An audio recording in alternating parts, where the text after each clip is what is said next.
Hello everyone, welcome back to Trek A Day, and today we have a more recent comic book that my wife picked up.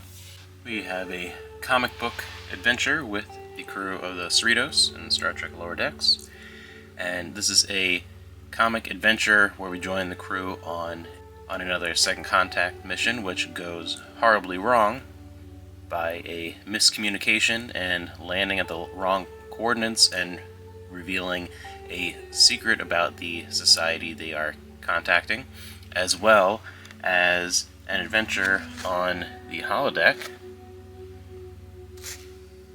with lots of throwbacks to previous episodes of Star Trek. There's a lot of TOS and TNG references in here, in particular, where they accidentally create a sentient holodeck version of Dracula.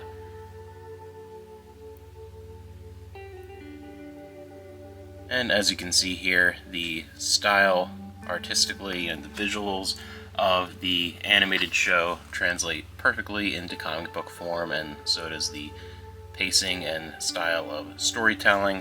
As far as a Star Trek series working in a comic book form, this just seems like a natural fit Lower Decks out of any of them. And it works fairly well.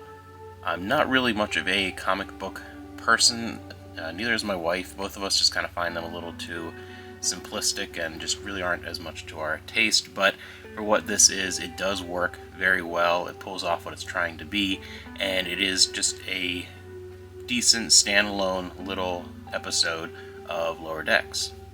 So if you are both a fan of Lower Decks, the series, and comic books, it's definitely a must grab, but otherwise, I think it's more of a, pass it by, or maybe see if you can borrow a copy off someone. It's a fun little standalone adventure, but nothing too spectacular, and I think you really do find it to be super enjoyable. Have to be, like I said, both into the Lower Decks series itself and comic books to find it enjoyable.